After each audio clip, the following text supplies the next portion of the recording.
What's going on, everybody? It's your boy DJ Arco. And I am the Queen, and you're tuned in to Boss Talk. Today, as always, we're talking to another one of our fabulous skaters out there in the skate community, out there doing some moves, making some noise out there. So we want to welcome Mr. Tony Saylor from SOS, that is Sick on Skate crew. I know you guys have seen their videos. They are highly energetic. Oh, yes. So we actually get a chance to talk to the man himself. So real quick, we're actually going to start with our signature question, and that is, how long have you been skating, my man?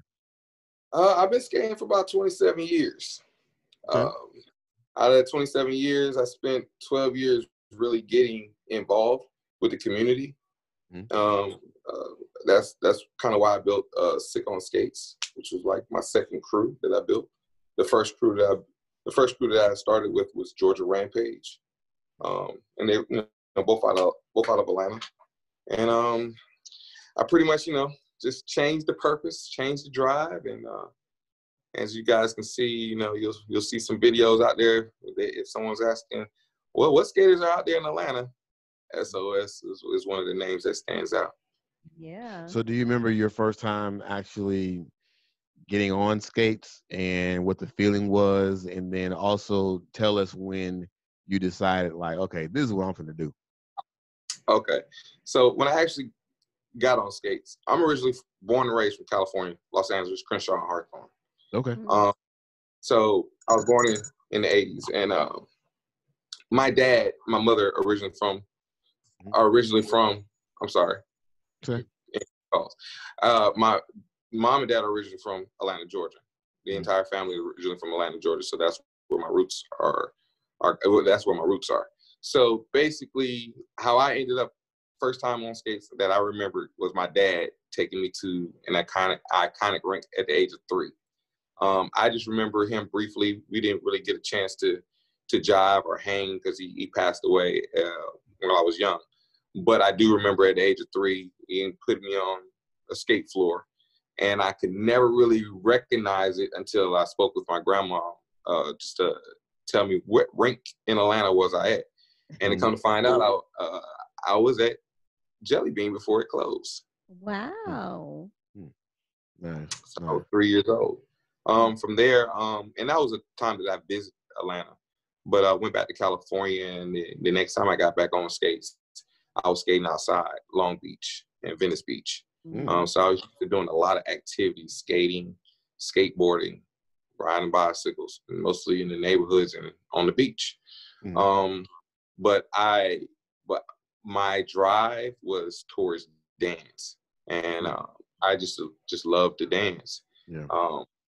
When I was introduced to Atlanta, the skate world of Atlanta, that was at the time where I was in high school, and someone invited me out to come skate, and I was like, skate? I was skate? Like that. It was foreign to me. And he was like, oh no, come on out, you'll have fun on Thursday. And I lived in a neighborhood where that's what they did. And so I showed up with them, and that's when it turned on. I saw crews on skates doing moves, tricks, and it was so coordinated. It was just like, what is going on? One crew, it was. I'm not sure if it was ran by him, but I know him pretty well, and we call him Yogi or Yogi Bear or whatnot. And him and his brothers and a couple other friends, they were dressed in all black not plaid shirts, all black button down, softball cap, might be white socks or whatnot, all black, pop bandana underneath, and they'll do these moves with that, take off the hat, pass it, bring it back, wild trap. Right. And I was just right. I wanted to do it. And here I am trying to put on these rental skates, these big old rental skates. And I jumped out on the floor trying to catch up to them, and I didn't know how to skate. And I went to crashing, and I had a true experience of trying to learn how to skate without being taught. It took me some time to even go around in the circle.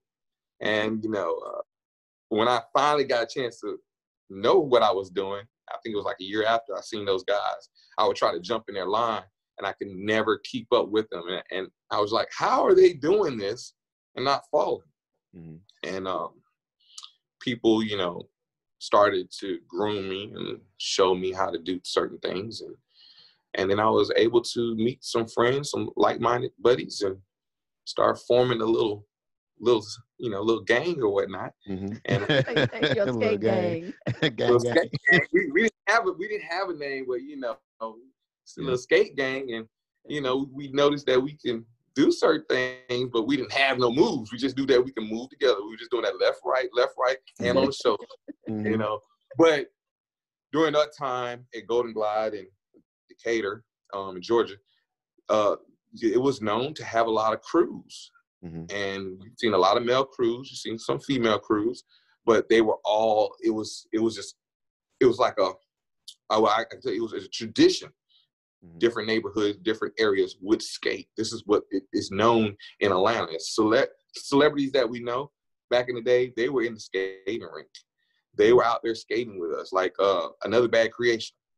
I met them in California when they were little boys, or around my age.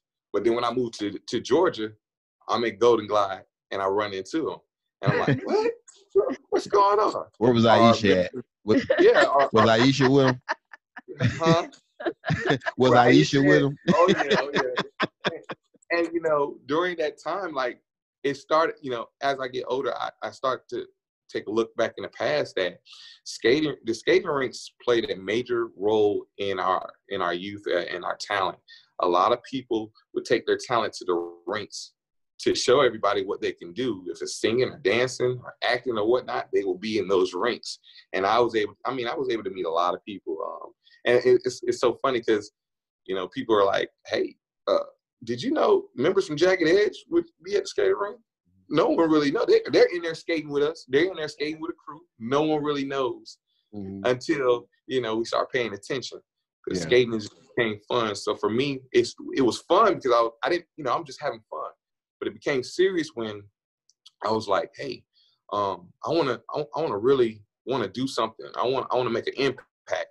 And I wanted to make an impact in Atlanta because I started to look at skating in Atlanta different from skating in different states.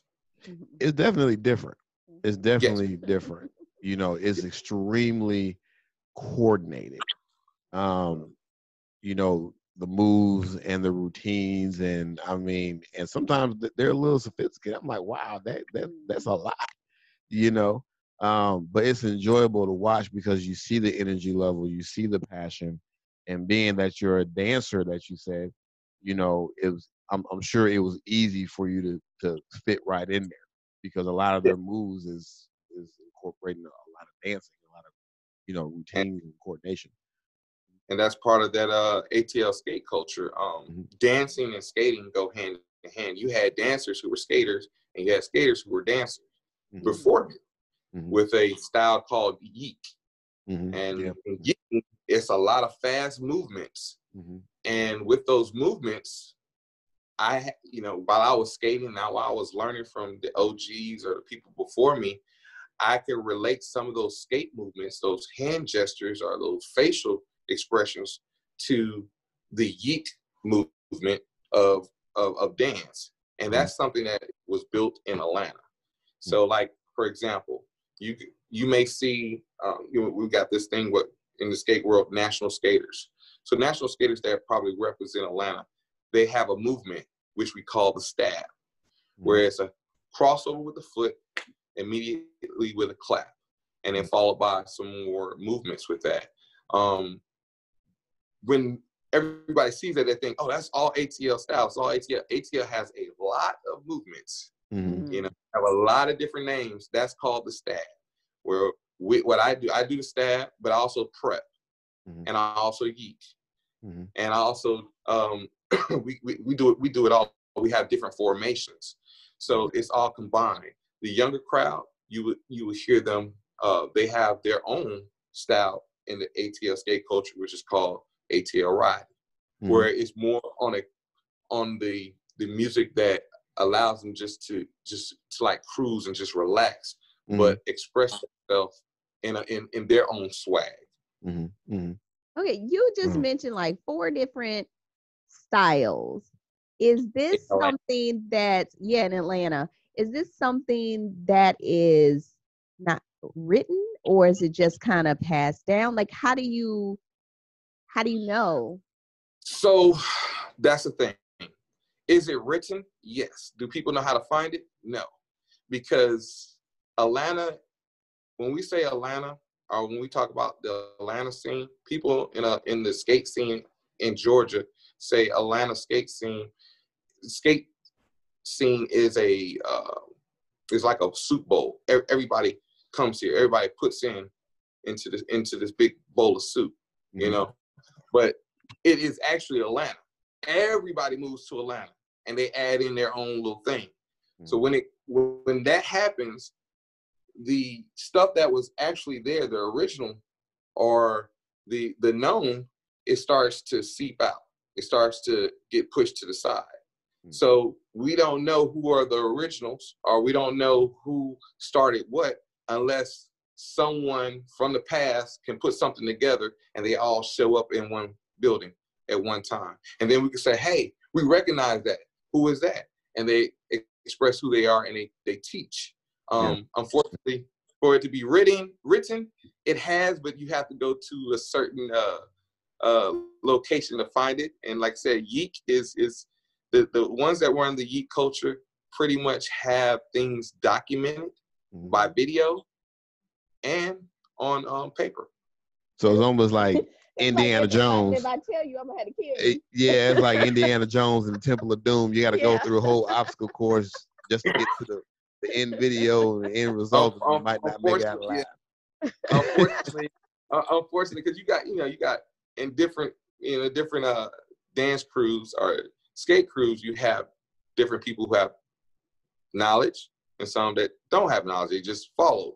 So when you get through that and you're pointed in that direction, then you find what you're looking for, and then everything is expressed to you. Yeah. And that takes some time. Yeah. So how did you decide that you wanted to start your own? Because you had another crew before, Sick on Skate. So how did you decide that I want to do this and I'm going to put in the work to, make this crew and make it what it is today? Well, the other part about ATL skate culture is very competitive. So when you're with a crew, there's other crews there, and you're constantly trying to get the bragging rights of being that crew. So with me, I'm a competitive person. So I always looked at what crew I'm going to have a hard time with. And it turned out to be the Ones. The Ones is you guys may have heard of Paul. Yeah. The Ones were run by Doug, and Paul was part of that crew, and Saladin was part of the crew.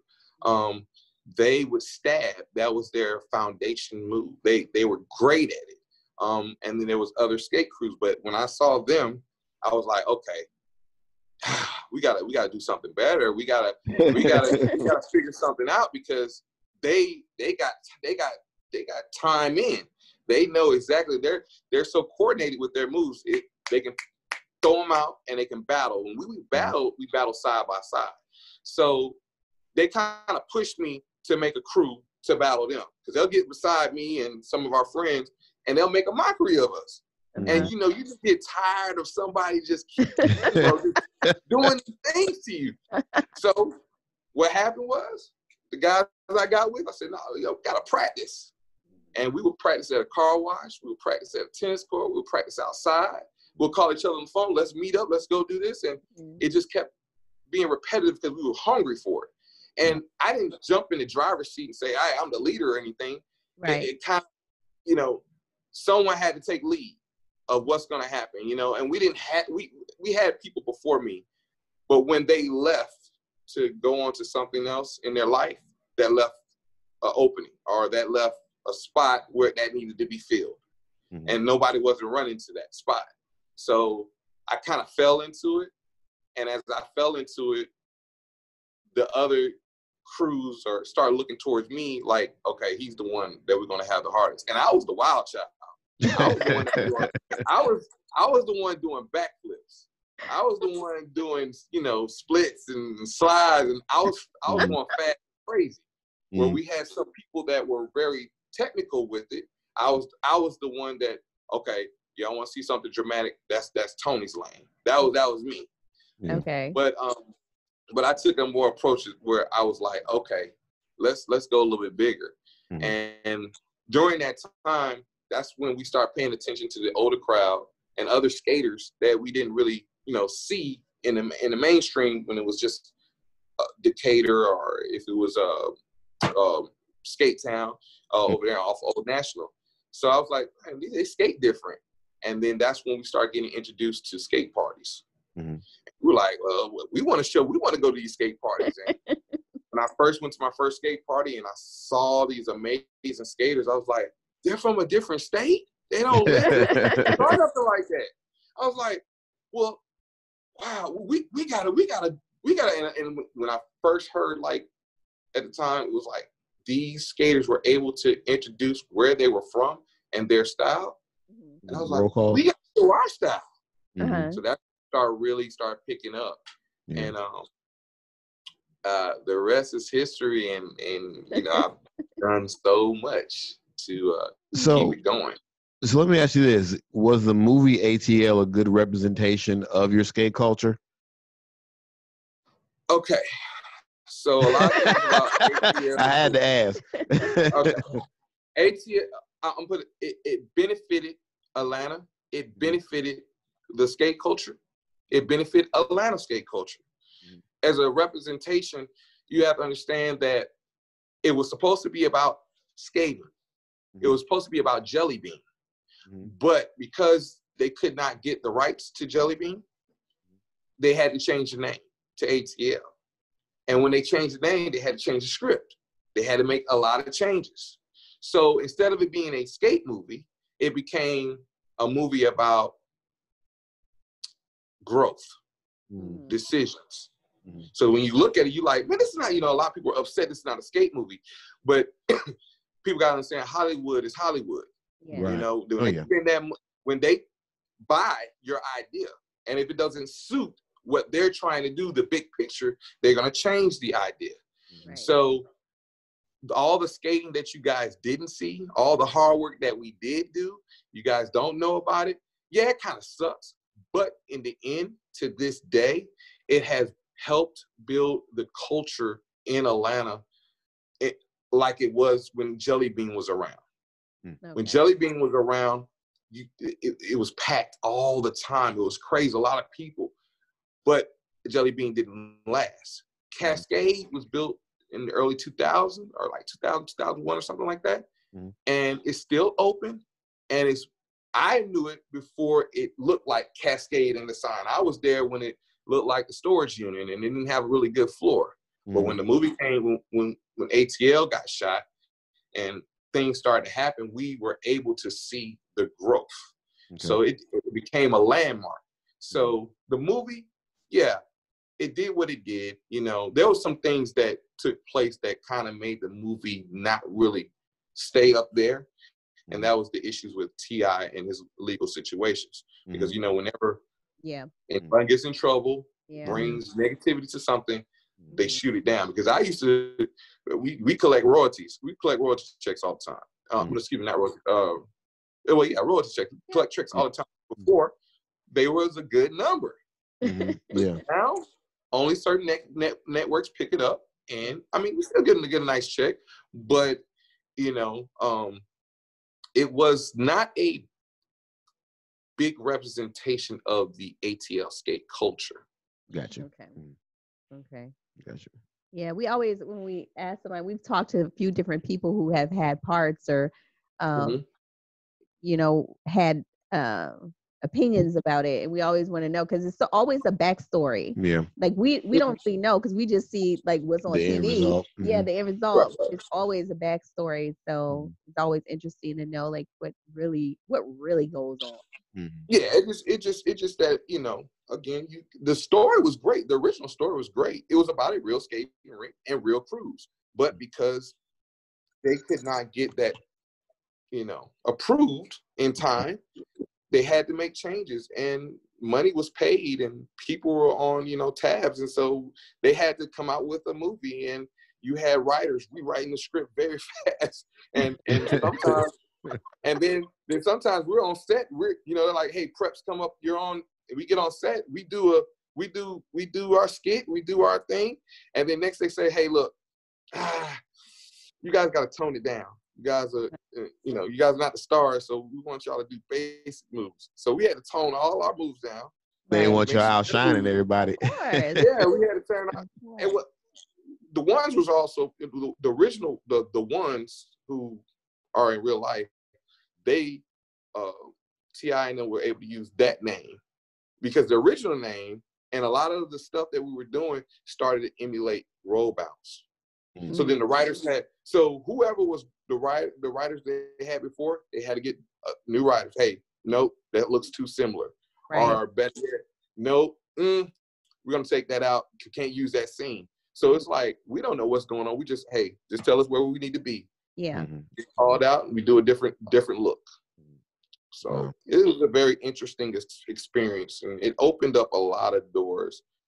Hopefully there's something that will come out later in the future. And there has been things come out that allows us to represent the ATL style. Now the ATL skate culture is doing well. It's doing very great. And that's because of a big push from the younger generation. And I salute them for what they do. Nice. So now, as far as the name SOS, where did you actually? How'd that come about?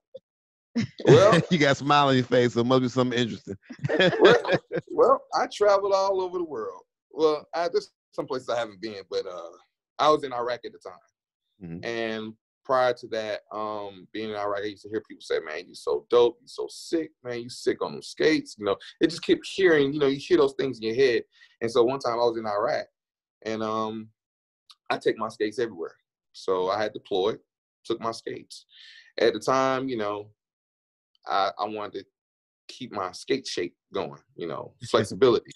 So there was a HESCO, there was a big wall, and kind of pretty much, it was about 12 feet. So I climbed up on the truck, got up on top of the HESCO.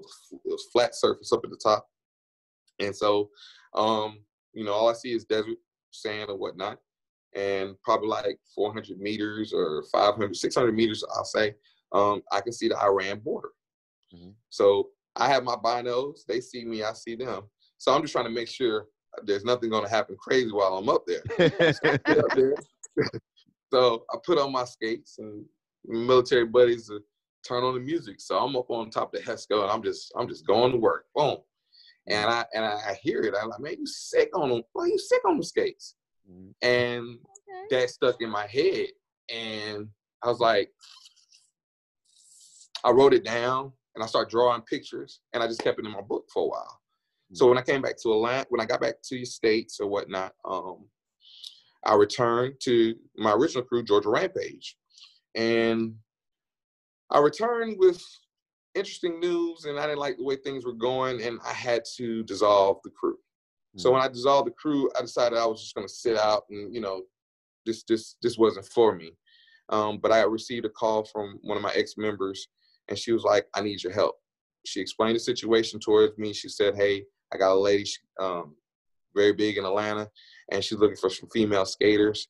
She got my information, but I can't come up with a choreographed move, and I don't know any female skaters that can skate the way that she kind of wants for a show. Can you help me out?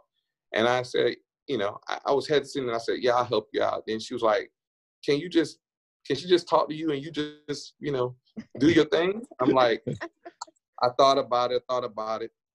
So I was like, okay. The idea, I opened up my pamphlet, and I was like, or my book, and I was like, my notes, and I was like, okay, this is what SOS, Sick on Skates.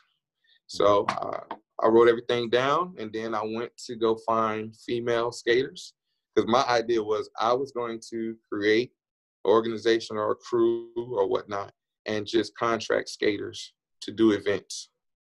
And so the first person that I contacted that agreed was Tail Reed. She said yes, and I was surprised because Tail Reed she's so wonderful. but I'll just let y'all Google. She's just so wonderful. And I contacted her, and then I contacted another girl I saw at the skating rink, and she's a Grady baby, Alicia Carr. She agreed, and I was like, oh man, this is great. And I already had Lanier, who brought the idea to me, Lanier Magno. And then the last person I contacted at the time was Camille Gilmore, and she agreed. So all those women came together, and we went over rehearsal and what the look we're looking for. And then I presented Sick on Skates in 2009. And from there, the train started rolling, and I started doing stuff for the YMCA, started doing Black History Month parades, and started doing stuff for Hosea Feed the Hungry, and CNN. And it was just like, okay, hey, you like to skate? Come over here, come over there. And I didn't return back to official crew until I want to say 2016. So 2009, I did a whole run of just getting with people, like-minded people that wanted to perform for people in Atlanta. Okay. Well, for those that are listening, and I know you guys heard him mention a few things about being in Iraq and things like that. We have to congratulate our brother and thank him for his service, because he is in one of the best branches of the military. You ain't lying about that. That's right, one of the best branches, because you my brother. You ain't lying about that. One of the best branches. That's the very best branch. So all my Navy, Marine, Air Force people, y'all just sit down. So we want to thank you, and so when you hear him discussing some of his military escapades, that he is in the military. So we thank you for your service. Not a problem. Thank you, and definitely appreciate it, the support. So some of the work that you were talking about, doing some community things, and I know that you did some things with some schools and some community outreach projects. How did you get into those arenas? All right. So because of the ATL skate culture, I would watch people from the past. I would watch people that did it before me. That was my best teacher. And the people that I saw do it was Kojak and T from Atlanta. That run the Atlanta ATL Original Skaters. I would see them go into high schools and put on a show. I would see them go into churches or go into just in community programs that are looking for something different. And I will see them gather so much resource and do something special for people, as well as a show at the skating rink for kids. And I saw that. And these people are like my mother and father. I'm seeing them do this, and I'm like, they got all their sons involved, and it's just a family affair of doing something for the community. And it spoke to me, and I was like, you know what? If anything, I see everybody doing all this stuff. If anything, I want to do what they're doing. Okay. Because it was like they're making something. They're making a change. Because in hindsight, a lot of us could have been in trouble. Could have been doing something we ain't got no business doing. We in the streets. I mean, we in Atlanta where you have fun, get shot. It goes either way. But if you're in the skating rink, you live to see another day. That's the way we kind of took it. It was like, hey, he's not out there selling drugs. He's not out there doing that, but he's in the skating rink. So when I looked at T and Kojak, I was like, oh man, I want to do something that they do. So I asked around. They told me, yeah, we do this, we do that. And I started to say, well, what do I need to do to get this started? What permits do I had to learn about permits. I had to learn about, getting into the community, meeting councilmen, meeting congressmen, just started to meet people. Where do I need? And when I met Skate Man, he's a big advocate. He pretty much showed me and told me how to do things and how to go from that to also entertainment and to Hollywood. And he started telling me that after we did ATL, he started to show me, hey, this is how you network.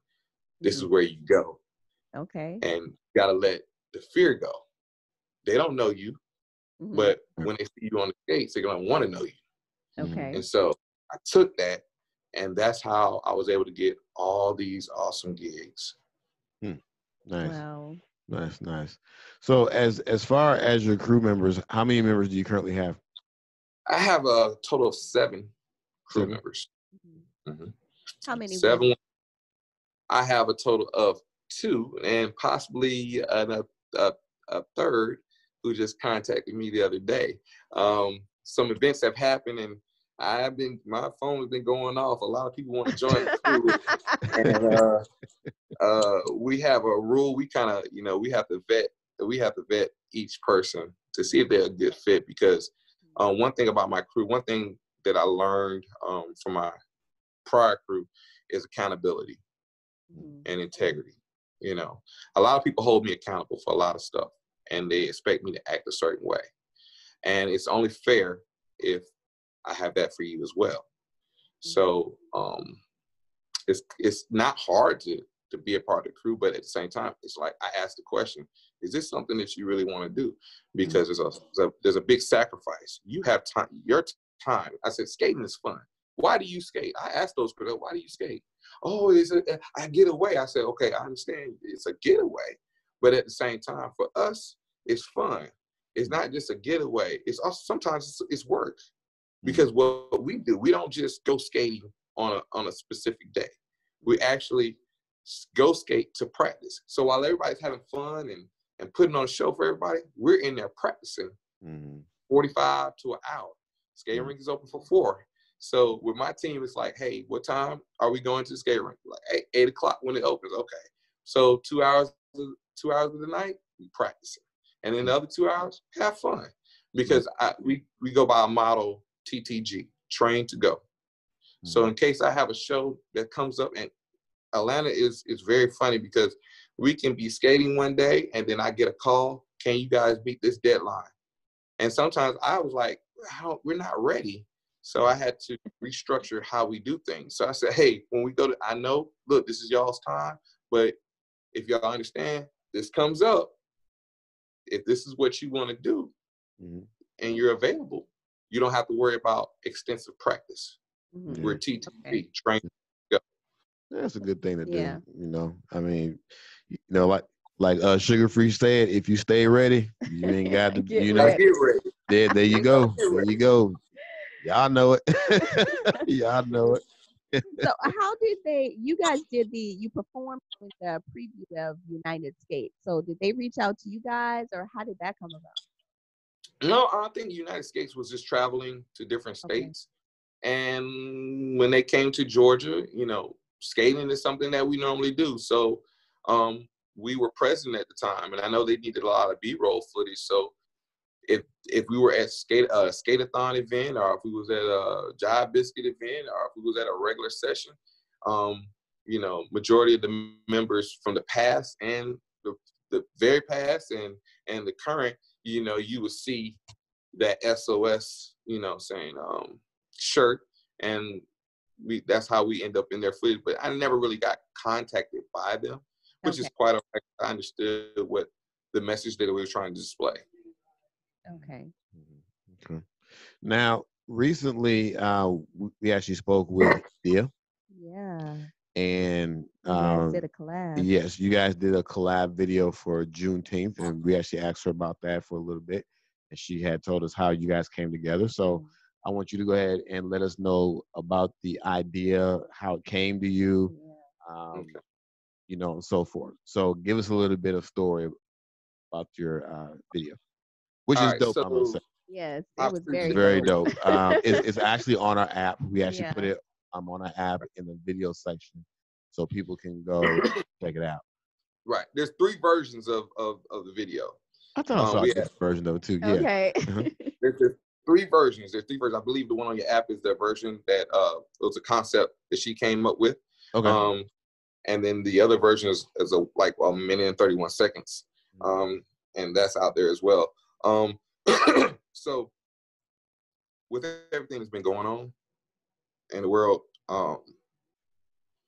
I came up with it. My soldiers we had got called to duty because of the riots and protests and stuff like that. So I get a call to report. I get out there, suited and booted with my soldiers. And soldiers are feeling a certain type of way. I'm feeling some type of way. There's a lot of stuff behind the scenes, but you know, I have to tell my soldiers, you know, we got a duty to fulfill.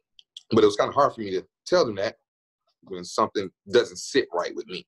Yeah. So as I get released back to my normal unit, and I get a call from my soldier, and very emotional, and it was hitting her too hard, and you know, I talked to my wife about it, and I went to sleep that night.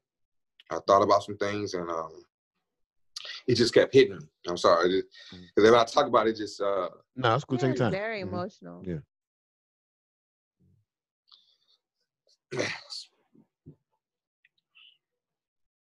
You take your time, man. But I decided to. I said I gotta do something. So anyway, I had kept getting a call from Indy. Indy kept hitting me up on Instagram for about a year and a half, and she always said something positive, and it was like, let me contact her and see what's going on. Let me see, see how she's doing. And I talked to her for the first time was 2.5 weeks ago. And when I talked to her, she was feeling down, and she told me what was going on with her. And I was like, check this out. I have this idea I would love for you to be a part of. And I broke it down to her, and she was like, oh my God, I would love to do it. And I started running the idea about behind it and why. And as I did, you know, she was just ready to work. And then, you know, she shot her portion in Philly, and I shot my portion in Atlanta. And so after we shared it, within 4 hours, it was complete.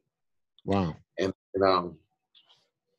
then, you know, I told her, I said, look, I'm not worried about this. I'm not trying to get this to go viral or anything. I'm not trying to get this to go to do this. I just wanted to,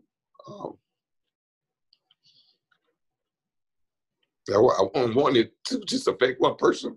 Yeah. Yeah. I'm sorry. No. We truly understand, and perfectly fine. it definitely affect more than one person. And we truly appreciate all the thought and dedication, hard work. You could feel the emotion that went into that. And when you listen to it and you hear it, it just touches your soul, because you know it wasn't something that was just thrown together. It was something that came from the heart. Yeah, yeah. And the dance movements were so expressive. Yes. And it really showed you, like she was saying, the emotion and just the pain that, you know, sometimes we have to go through. You know, so it was very well done. I actually thought that it was filmed in the same place. I know, I did too. So because y'all were so in sync. Like, it was so in sync. The thought, the feeling, that rawness, it just felt like y'all were like in the same place. Like, because y'all connected so well. Like, she felt what you felt, and it was just relayed just seamlessly. Yeah, yeah, yeah. Very well done. Very well done. So if anybody has not seen that video, you need to go to YouTube and check it out, or check it out on the app. I believe it's on Instagram too. Yeah. So I actually watched it on Instagram. I think I saw the longer version on Instagram. So we just spend a lot of time talking before we film. So you know, we shared personal experiences, and so once it was done, and you know, we put it out, you know, she was excited. My soldiers on my work side were able to see it. And it was just, you know, it was just a response that I got from a particular soldier. And she just, you know, she said, we feel what we feel. It wasn't just that starting first class that was like, all right, get back to duty. It's not, we're not into politics, you know. That she felt that I did care. She's like, I didn't know, you know, I didn't know you you could be so expressive. And I say, I had to do something. I can't just ignore it. It's something that you can't ignore, especially when you go through it. I went through it in the military, so for me to get to this rank, I had to endure a lot of stuff. So yeah, I have no problem doing it. What's interesting is that in watching the riots, and seeing how the people were up against the law enforcement that were African American and everything like that, it's like they never took the time to think like, okay, this is really affecting them too. However, they have a job to do, and if they could be on the other side, they probably would be on the other side. It's a fine line. Yeah, it's a real fine line. And the emotion that you have to suppress to do your job, because it's just a job, because you know what you feel, but you have to perform a job in that moment. Right. Many times, the biggest thing is, like, I deployed 3 times. There's an enemy that we're shown, and then we have no problem doing our job. But then when you come back to the United States, or when you come back to the States, and then now you got a job to do again, and this time the enemy looks just like you. Yeah. How do you reconcile that? Right. And I don't think that, in so many instances, I can feel what you're saying, because you're so right. When you go abroad and you see the enemy, and it's just easy for you to want to annihilate them. But when you look it in the face of somebody that looks just like you, that's not your enemy. That's my brother. That's my sister. I can't feel that. Yeah. Wow. So I just had to do something, and that was one of the things that I was able to do. I did some other things that wasn't that video, but I'm sorry, y'all. I didn't know it was going to be. It's perfectly fine. I'm just gonna say what you guys did was truly amazing. Yes, it was, it was definitely a gift to the skate community, and that's what I'm gonna call it. It was a gift to the skate community as well as the African American community, and being that it was on Juneteenth Day, it just made it even more powerful. So hats off to you guys. Every piece of it was meticulously perfect, because it was so mesmerizing. It just touches you at every point. The music, the moves, just the flow, everything just touched your soul. It wasn't something that you would just scroll past. It was just one of those things that you had to look at more than one time, I might add. Yeah.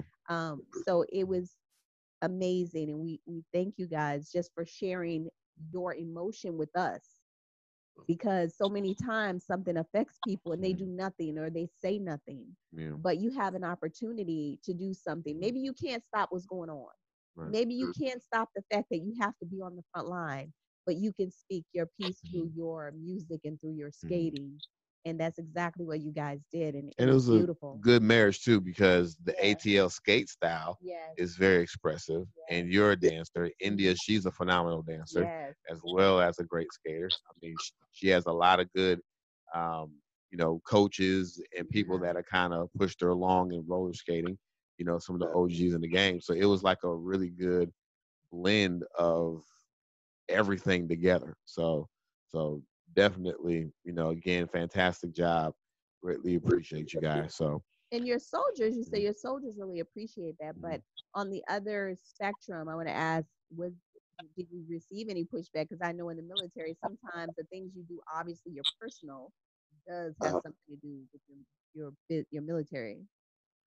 On the other side, from random individuals, absolutely, I got a overwhelming response. On the skate side, it's kind of funny, but skaters are funny though. Like the skate community is really interesting. It's kind of funny, you have ones that agree, disagree, and you have the ones. Give me 1 second, please. You have the ones that are just they're into what they do, and if it's skating, that's what it should be. It's like we're in this box, and we're comfortable being in this box. We don't want to get outside the box. So it's like that. Yeah, it's a lot of, you get a lot of backlash, and it's unfortunate, but to me, it pretty much boils down to people get mad for you doing something that they could have did too. And they see it and they become envious of it. You know, I didn't want to say that. But well, that's that's the reality. No, it's true. Because if I say it, it comes off a different way. So I normally try to, I hate trying to make things look it's pretty. okay. I'll say it for you. Yeah, I ain't afraid to say it. It is the reality. It doesn't even make sense, because why would you sister who is bringing something to our world? Because at the end of the day, it's supposed to be about pushing the skate culture forward. Because we've gotten some backlash, for what we're trying to do. Like, why are they trying to do that? Blah, blah, blah, blah, blah. But my thought process is, what I'm doing, anybody else could have did too. But nobody took the opportunity or the chance or wanted to invest in it as we have, and anything like that. So it's kind of like, okay, well, don't get mad at me. If anything, we took the lead.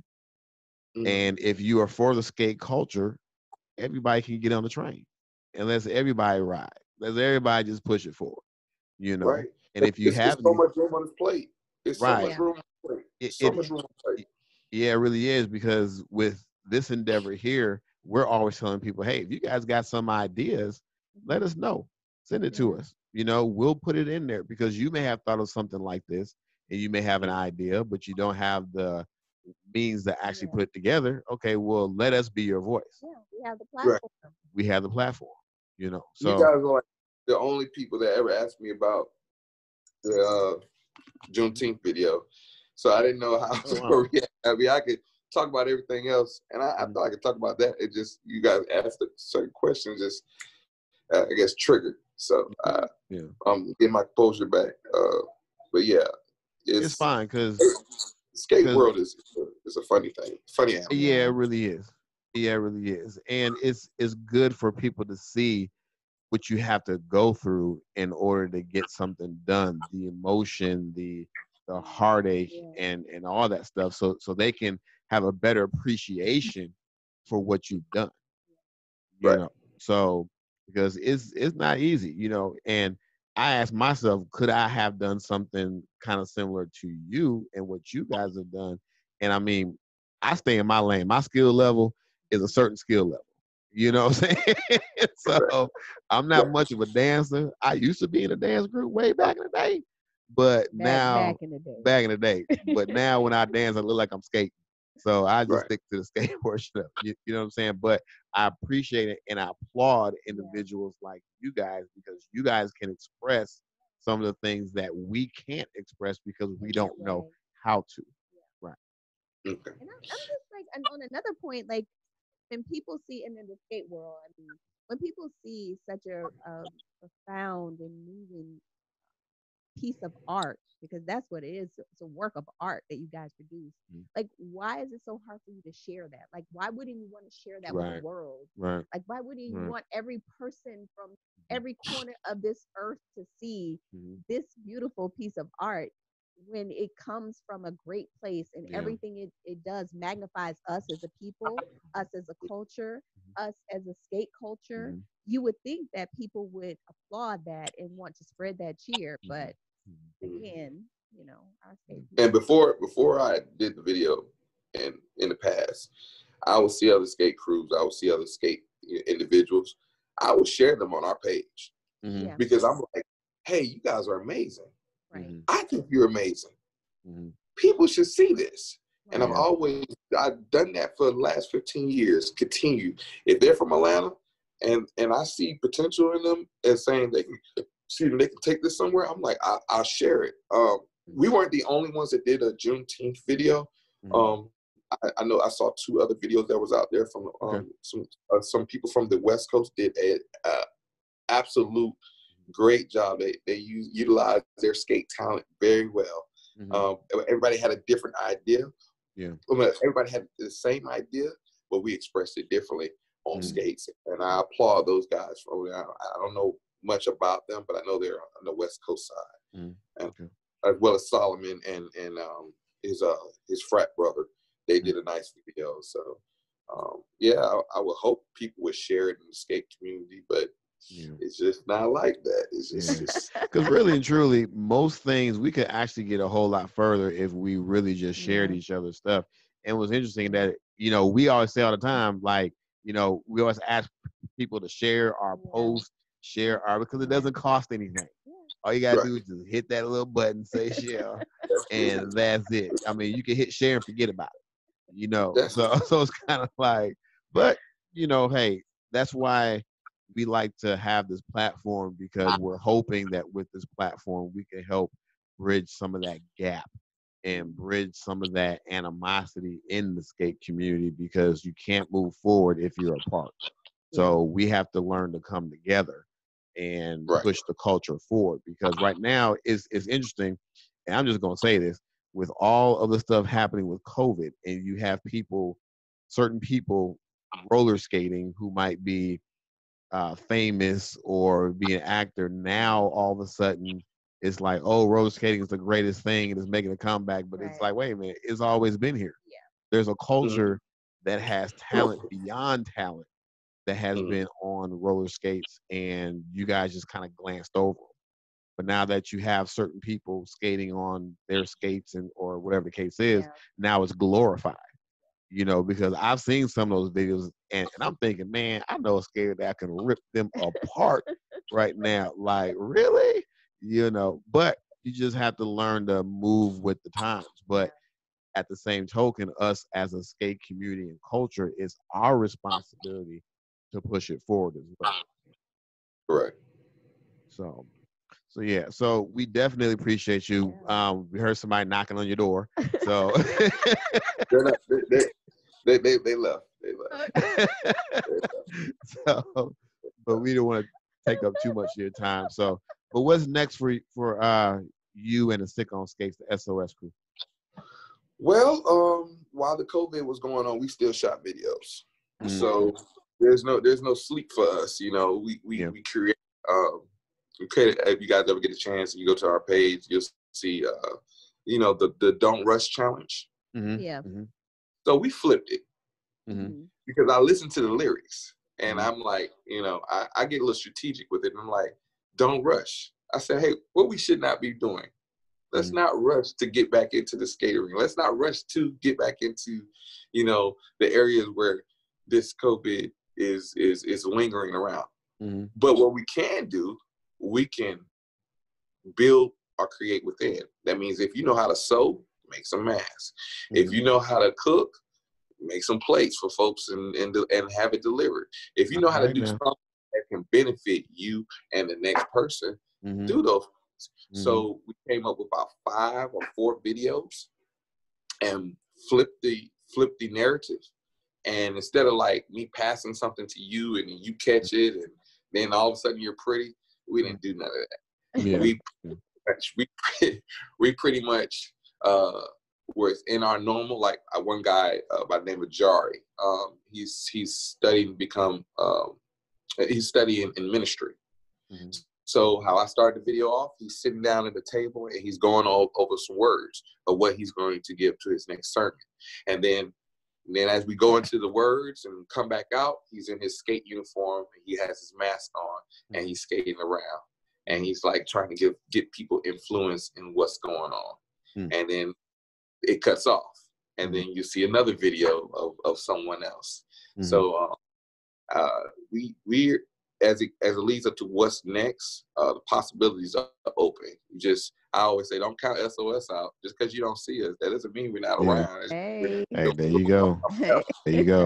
And to the person that was cooking, if you want to send me a plate, I'm all open. I'll give you the address. Always open for food. Always. That's why my stomach is looking like this in the camera. Y'all see me adjusting my shirt. I'm like, oh, I need to do something about this. Hold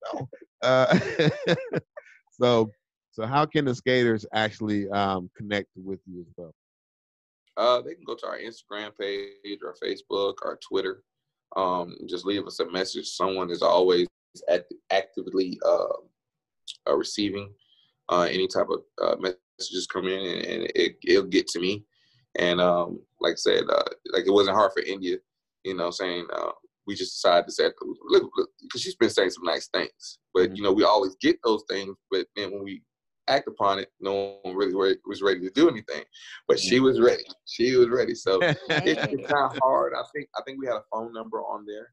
Like I said, it is not hard. I say make sure you contact us and not go through someone else to get to us, because it's like playing the game telephone. I tell you this, you tell that person that, and when it finally gets around, it's a whole different story. Something done changed. Yes. Something done changed. Well, so we greatly say, if you want to get in contact with me, or you want me to do something, or my team to do something, contact me. There you go. Contact one of my members. Go to the source. Because if you don't go to the source, you're gonna be wrong every time. And I had to tell a couple promoters, a couple organizers, hey, why are you talking to them? You know who I am. You got my number. Yeah. Definitely. Accountability is a must. Definitely. Well, we greatly appreciate you for taking out your time. Yes. To speak with us. Greatly appreciate it. After speaking with India, we had to talk to you too. Yeah. So after that video, like it was like, hey, I was like, who is he? Like, where can we get his number? Do you think he'll mind? Yeah. Not a problem. Not a problem. And if you guys get a chance, make sure you guys go check out their videos on YouTube. Subscribe to their channel. Okay. So subscribe to their channel, subscribe to ours, but subscribe to theirs too. Yeah, because they have some slick videos on there. I watched several of your videos. Actually, when I talked to you yesterday, I was watching a video.